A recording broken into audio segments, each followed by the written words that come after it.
Have you ever wondered what drove a prince to renounce his royal life and seek truth under a tree? Let's turn back the pages of history and enter the world of Prince Siddhartha of Kapilavastu, an ancient kingdom nestled in the foothills of the Himalayas. Born into a life of privilege and comfort, Siddhartha was a prince destined to become a great king. Yet despite his royal upbringing, a deep sense of dissatisfaction gnawed at his heart. Like many of us, Siddhartha grappled with existential questions. The reality of life's impermanence, the inevitability of death, and the pervasive nature of suffering perplexed and troubled him. The palace walls, once a symbol of his privileged status, began to feel like the bars of a gilded cage. Siddhartha yearned for answers, for a truth that would transcend the transitory pleasures and pains of life.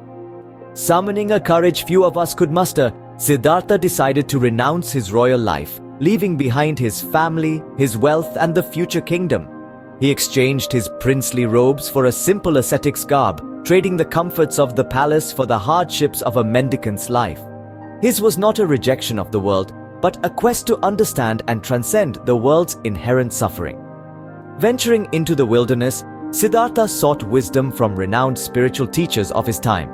He practiced extreme asceticism, almost to the point of death. Yet, these rigorous practices did not bring him the answers he sought. He realized that neither self-indulgence nor self-mortification could lead to true understanding. This realization marked the birth of the middle way, a path of moderation between the extremes of sensual pleasure and self-denial. And so, the prince left his royal life behind, setting the stage for a profound transformation. This marked the beginning of a spiritual journey that would culminate under the protective branches of the Bodhi tree, where Siddhartha would attain enlightenment and become the Buddha, the awakened one. Imagine the moment when, under the Bodhi tree, Siddhartha found what he had been seeking.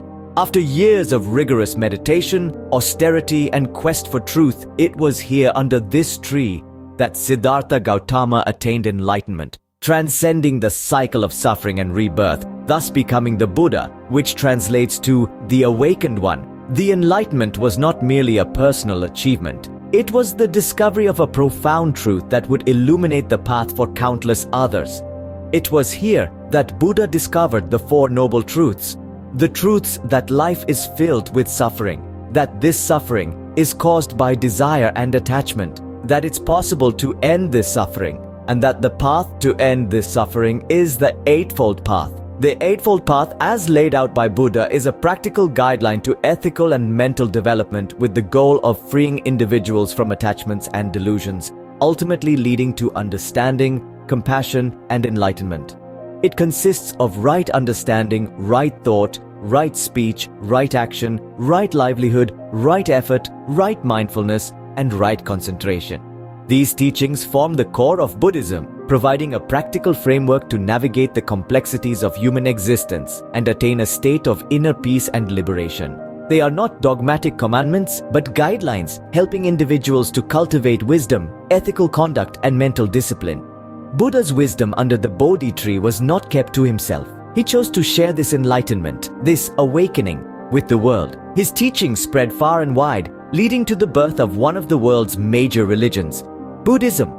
With this newfound wisdom, Siddhartha became the Buddha, the awakened one. His enlightenment under the Bodhi tree marked the beginning of a spiritual journey that would touch countless lives, a journey of compassion, wisdom, and inner peace. It was a journey that began over 2,500 years ago and continues to guide and inspire millions around the world today. What if you could be there when the Buddha delivered his first sermon at Sarnath? Picture this: the Buddha, newly enlightened, sharing his profound insights with 5 ascetic companions. This momentous event marked the birth of the Sangha, the Buddhist community, and the beginning of Buddhism as a religion. In the tranquil deer park of Sarnath, the Buddha unveiled the Four Noble Truths. Life is suffering, the cause of suffering is desire, there is a cessation to suffering, and the path to this cessation is the Eightfold Path. These principles, like stepping stones, guide individuals towards enlightenment and liberation from the cycle of rebirth and suffering. Imagine the profound impact of his words. The Buddha's first sermon known as the setting in motion of the Wheel of Dharma, was a turning point in spiritual history. It was the spark that ignited a flame of wisdom and compassion that continues to burn brightly today. And thus, the Buddha set in motion the Wheel of Dharma. Imagine a community growing, united by the teachings of compassion, mindfulness, and non-attachment. This is the Sangha, the Buddhist community, a beacon of spiritual fellowship that began to shine brighter as the Buddha journeyed across India. As he traveled, the Buddha shared his enlightened wisdom, his teachings resonating with those who sought peace and understanding. People from all walks of life began to embrace the Four Noble Truths and the Eightfold Path, finding solace in the Buddha's teachings of liberation from suffering. The Sangha was not just a community, it was a movement, a living testament to the Buddha's vision of a world united in compassion and wisdom. Monasteries sprouted up, becoming centers of practice and learning, while stupas, monuments housing sacred relics, served as focal points for devotion and contemplation. The Buddha's teachings had begun to echo across the land, marking a new chapter in the spiritual history of humanity. What if a brutal battle could lead to a profound transformation? Picture this. It's the 3rd century BCE and Emperor Ashoka, a fierce warrior, is leading his armies into the bloody Battle of Kalinga. The battle is horrific, resulting in the loss of over 100,000 lives. The rivers run red, the air is filled with cries of agony, and the ground is littered with the bodies of fallen soldiers. This devastating conflict, however, serves as a turning point for Ashoka. The scale of destruction and loss of life fill him with deep remorse. His heart, once hardened by the pursuit of power, shatters in the face of such suffering. This profound emotional upheaval leads him to question the very essence of his actions and the cost of his ambition. In the aftermath of the battle, Ashoka embraced a path of peace. This transformative experience marks the beginning of his journey towards Buddhism, a journey that would change the course of history. Imagine a king who inscribes his commitment to peace and welfare on rocks across his empire. This was no ordinary king, but Emperor Ashoka, a ruler whose reign was a turning point in the spread of Buddhism. Ashoka's rock edicts scattered throughout his vast empire were more than just royal decrees. They were a testament to his devotion to the teachings of Buddha and his desire to imbue his kingdom with these principles. From promoting social welfare to advocating for religious tolerance and ethical governance, these edicts provided a moral compass for Ashoka's subjects. His commitment to non-violence and compassion was etched in stone, a constant reminder of the path of righteousness. Ashoka's influence extended beyond his empire as he sent diplomatic missions to spread Buddhism as far afield as Greece and Egypt. The impact of these rock edicts endures to this day, offering us a glimpse into a time when a king ruled with wisdom and compassion. Ashoka's reign marked a significant chapter in the journey of Buddhism. What if a trade route could also be a path for the exchange of ideas and culture? That's exactly what happened with the Silk Road, the ancient network of trade routes connecting the East with the West. As Buddhism spread along this vital artery, it was not just goods that were traded, but also ideas, art, and culture. B-roll Buddhist monks and traders became ambassadors of their faith, carrying with them the teachings of the Buddha as they journeyed through Central Asia and into China.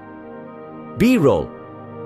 These teachings found fertile ground in these new lands, and Buddhism began to take root, adapting to local customs and traditions, shaping and being shaped by the cultures it encountered. B-roll, the Silk Road, became more than just a route for commerce. It was a conduit for spiritual connection, a path that carried the wisdom of the Buddha to the corners of the ancient world.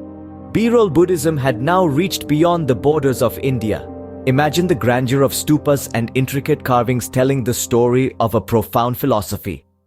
As Buddhism spread, it profoundly influenced the art and architecture of the regions it touched.